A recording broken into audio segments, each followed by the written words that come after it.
Hello guys, আমার YouTube চ্যানেলে তোমাদের সবাইকে স্বাগত। আজকে রবিবার, তো ব্যাংক আজকে বন্ধ রয়েছে। তো ভাবলাম তোমাদের সঙ্গে এসে একটু গল্প করি। আমি যখন এক্সপিরিয়েন্স ছিলাম, যখন আমি ব্যাংকের প্রিপারেশন করছিলাম, তখন আমি কি করে ব্যাংকের এক্সামগুলোকে ট্যাকেল করেছি। তো একটু ভাবলাম তোমাদের সঙ্গে এসে আলোচনা করি আজকে। তো মাইকটা একটু সমস্যা দিচ্ছে গতকাল থেকেই। তো আশা করি তোমরা একটু অ্যাডজাস্ট করবে। আমি ব্যাংকের জন্য প্রিপারেশন স্টার্ট করেছিলাম 2020 সালে মাঝামাঝি সময় থেকে। প্রথমে যেটা করেছি সেটা হলো প্রিভিয়াস ইয়ারের কোশ্চেনগুলো ভালো করে আমি দেখেছি, ভালো করে ফলো করেছি যে প্যাটার্ন ট্রেন্ড ব্যাংকে কি আছে, কীরকম টাইপের কোশ্চেন আসে। তো তখন আমি একটা জিনিস রিয়েলাইজ করেছি যে প্রিলিমস এবং মেন্সের মধ্যে কিন্তু একটা ড্রাস্টিক ডিফারেন্স থাকে। তো কেউ যদি প্রিলিমস ক্লিয়ার করার পরে যদি মেন্সের জন্য প্রিপারেশন স্টার্ট করে, তাহলে তার পক্ষে প্রায় ইম্পসিবল যে সে হলো এক্সামটাকে ক্র্যাক করতে পারবে পুরোপুরি। তো তাই আমি শুরু থেকেই প্রিলিমস এবং মেন্সকে সঙ্গে নিয়ে আহ, চলেছি। ম্যাথ এবং রিজনিং আমার করতে মোটামুটি ভালো লাগতো, কারণ একটু ইন্টারেস্টিং সাবজেক্ট এগুলো, তো করতে ভালো লাগতো। কিন্তু ইংলিশটা আমার একটু প্রবলেম ছিল। ইংলিশে সমস্যা থাকার একটা বড় রিজন হলো যেহেতু বেঙ্গলি মিডিয়াম থেকে বিলং করি। ইংলিশ যেহেতু আমরা সচরাচর বলি না, তো আমাদের ইংলিশে সমস্যা হওয়াটা স্বাভাবিক। আমার মনে হয় তোমাদের মধ্যে অনেকেরই ইংলিশটা নিয়ে একটু সমস্যা আছে। কোয়ান্ট এবং রিজনিংটা আমি বেসিকগুলো মোটামুটি 1.5 থেকে 2 মাসের মধ্যে কমপ্লিট করেছি, এবং করার পরে ইংলিশও মোটামুটি করেছি হালকা হালকা করে। কিন্তু তারপরে যখন মক দিতাম আমি, তো মক টেস্টের মধ্যে আমার ম্যাথ এবং রিজনিংয়ে তো নাম্বার আসতো, কিন্তু ইংলিশের নাম্বারটা খুবই ফ্লাকচুয়েট করতো। মানে কোনোটার মধ্যে হয়তো 30-এর মধ্যে 10 থেকে 12 চলে এলো, কোনোটার মধ্যে আবার 17-18 আসতো, কোনোটার মধ্যে আবার 7 থেকে 8 আসতো। তো এই ফ্লাকচুয়েশনটা নিয়ে আমি খুবই টেনশনে ছিলাম যে কি করব, ইংলিশটা নিয়ে কিছুই বুঝতে পারতাম না যে কি করব। তো তারপর আমি আহ, একটা রুটিন ডিসাইড করেছিলাম ইংলিশের জন্য। আহ, যে ইংলিশ আমি রেগুলার নিউজ পেপার প্রথমে পড়বো সকালে ঘুম থেকে উঠে, এবং তারপর আমি আরসি সলভ করতাম। একটা ওয়েবসাইট ছিল, সেই ওয়েবসাইট থেকে ফ্রিতে আরসি পাওয়া যেত, ডিফিকাল্ট ডিফিকাল্ট আরসি। আরসি আমি সলভ করতাম। গ্রামার আমি করেছি।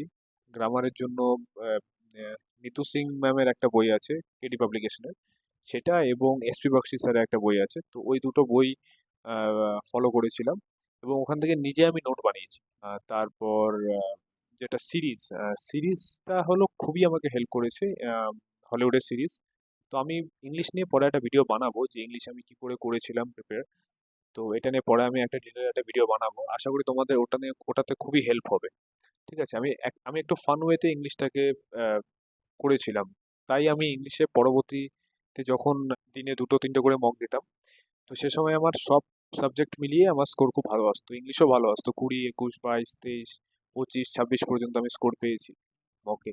এবং পার্সেন্টাইল আমার যেটা থাকতো সেটা হলো 90 অ্যাবাভ থাকতো, 93 থেকে 97, 98 পার্সেন্টাইলের মধ্যেই থাকতো আমার মকের স্কোরগুলো। তারপরে আমি কনফিডেন্টই ছিলাম যে আমি ব্যাংকের এক্সাম আমি ক্র্যাক করতে পারবো। তো 2020 মানে শেষ শেষ থেকে ব্যাংকের এক্সামগুলো যেগুলো হয়েছিল সেটা থেকে শুরু করে 2021 পর্যন্ত, 21-এর শেষ পর্যন্ত যতগুলোই ব্যাংকের এক্সাম হয়েছে আমি সবগুলোই প্রিলিমস ক্লিয়ার করেছি এবং মেন্সও ক্লিয়ার করেছি। আহ, আর হলো জব নিয়েছিলাম তার মধ্যে 3টের মধ্যে। আমার প্রথম জব আমার ছিল আইপিএস আরআরবি ক্লারিক্যাল, 2021 সালে যেটা বেরিয়েছিল। তারপর আইপিএস ক্লারিক্যালে আমি পিএনবিতে সিলেক্টেড হয়েছিলাম। আইপিএস আরআরবি পিওতে আমি সিলেক্টেড হয়েছি, এখন আমি আইপিএস আরআরবি পিওতে সিলেক্টেড হয়ে ওয়েস্ট বেঙ্গল গ্রামীণ ব্যাংকে আমি কাজ করছি।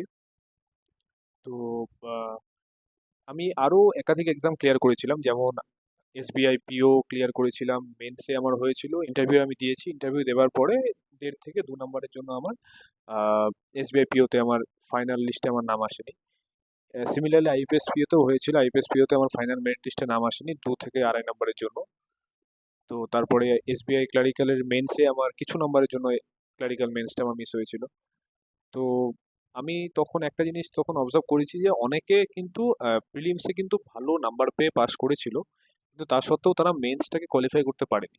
আর সেটা একটা বিরাট বড় রিজন ছিল যে তারা প্রিলিমসের প্রিপারেশনটা শুরু থেকে করেছিল কিন্তু মেন্সটাকে সঙ্গে নিয়ে চলেনি। আমি তোমাদেরকে একটা অ্যাডভাইস দেবো যে তোমরা প্রিলিমস এবং মেন্স দুটোকে সঙ্গে নিয়ে চলবে। প্রথম দিন থেকে ডেলি ওয়াইজ কারেন্ট অ্যাফেয়ার্স করতে হবে। কারেন্ট অ্যাফেয়ার্সের নোট বানাতে পারলে খুবই ভালো, যার কাছ থেকেই ফলো করো। আমি পরে কারেন্ট অ্যাফেয়ার্স নিয়েও ভিডিও বানাবো। আম, তোমরা যার কাছ থেকে ফলো করো, তোমাদেরকে ডেলি বেসিসে কিন্তু কারেন্ট অ্যাফেয়ার্সটা শুরু থেকে কন্টিনিউ করতে হবে। আর যখন একটা উইক যখন হয়ে যাবে, একটা একটা মান্থ যখন হয়ে যাবে, তখন সেটাকে ভালো করে রিভিশন করা, নিজেকেই নিজেকে কোশ্চেন করতে হবে যে এটা কি আছে, ওটা কি আছে। তখন নিজের যখন মাইন্ডের মধ্যে যখন একটার সঙ্গে একটা কানেক্ট করবে, তখন তোমাদের হেল্প হবে প্রিপারেশনে। তো এটা হয়ে গেল। তো প্রিলিমসের সঙ্গে মেন্সটাকে সঙ্গে নিয়ে চলতে হবে। তো আজকের ভিডিওতে এতটুকুই রাখছি। এর পরের ভিডিওতে আমি আমার ব্যাংকে জয়েন করার পরে কি কি নতুন এক্সপিরিয়েন্স আমি গেইন করেছি, কি কি ডিফিকাল্টিস, কি কি চ্যালেঞ্জেস ফেস করেছি, এই 2-2.5 বছরের ব্যাংকিং ক্যারিয়ারে আমি কি নতুন জিনিস এক্সপিরিয়েন্স করেছি, সেগুলো আমি তোমাদের সঙ্গে শেয়ার করবো, কারণ তোমরাও আপকামিং ব্যাংকার হতে চলেছো।